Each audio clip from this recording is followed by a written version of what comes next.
Hello guys, welcome back once again. मैं आपका teacher, आपका ट्रेनर फिर से एक बार सभी का वेलकम करता हूँ आईएसएल क्लास में। और गाइज न्यू 2024-25 के लिए हमारा टैक्स रिजाइम जो है वो अवेलेबल हो चुका है।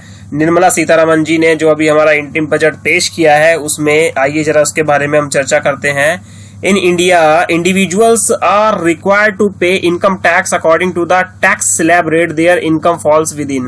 These slabs denote various income range is associated with a specific tax rate which escalates as income rise. The slab-based approach was devised to establish an equitable tax framework across the country. So guys अगर हम यहाँ पे देखें तो हमारे जो है तीन स्ट्रक्चर्स आते हैं। इंडिविजुअल यंगर्स की बात करें तो वो 60 ईयर्स में, सीनियर सिटीजन की बात करें तो 60 to 80 ईयर्स में, और सुपर सीनियर सिटीजन की बात करें तो यहाँ पर 80 ईयर्स से जो ज्यादा है वो सारे के सारे यहाँ पर आएंगे। ठीक है, तो यहाँ पर जो इन्होंने टैक्स स्ट्रक्चर्स जो डिफाइन किया है, आइए जरा एक बार उसके बारे में यहाँ पर डिस्कस करते हैं। तो देखिए, what is the new tax regime, what is the new tax regime, What is the new tax regime for financial year 2024-25?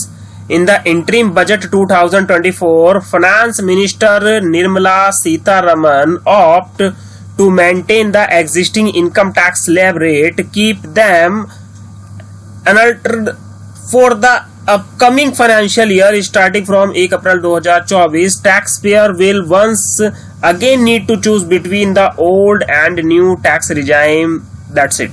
सो अगर हम इसके बारे में बात करें यहाँ पर तो फाइनेंशियल ईयर 2024-25 के लिए तो देखिएगा गाइज, यहाँ पर जो स्लैब रेट जो इन्होंने इंट्रोड्यूस किए हैं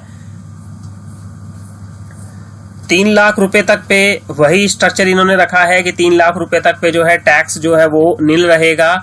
3 लाख रुपए से लेके 6 लाख रुपए तक की जो भी इनकम होगी उस पे 5% टैक्स जो है वो एप्लीकेबल होगा। 6 लाख से 9 लाख रुपए के बीच जो इनकम जनरेट होगी वो 10% के लिए, 9 लाख से लेके 12 लाख रुपए तक का जो रहेगा वो हमारा 15% के अंदर इन्होंने कवर किया है। और 12 लाख रुपए से लेके 15 लाख रुपए तक जितनी भी आप इनकम अर्न करेंगे उसके यहाँ पर हम बात करें तो 20%, और बाकी 15 लाख रुपए से ऊपर जो रहेगा वो यहाँ पर 30% का स्ट्रक्चर्स जो है वो होगा। सो हमें यहाँ पर जो बेसिकली ये समझना है, देखिए स्लैब रेट जो ऑलरेडी हम कैलकुलेट कर रहे थे वो वैसे का वैसा ही है, बस यहाँ पर थोड़ा सा ये है कि जो 3 से 6 और 6 से 9, 9 से 12 जो ये था, अब पहले क्या था 0 से 2.5, राइट, 2.5 से 5, 5 से 7.5, 7.5 से 10, 10 से 12.5, 12.5 से 15 और 15 से अबव। ठीक है, लेकिन यहाँ पर अब कितना कर दिया है, 3 लाख, 3 लाख से 6 लाख, 6 लाख से 9 लाख, 9 लाख से 12 लाख और 12 लाख से 15 लाख और 15 लाख से, और जो स्लैब रेट है वो नील, 5%, 10%, 15%, 20% और 30%।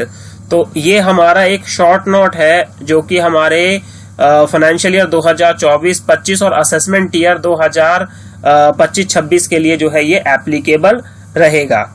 सो गाइज इसी तरीके से शॉर्ट वीडियोस मैं आपके लिए फटाफट से लेकर आता रहूंगा, ठीक है, बजट से रिलेटेड।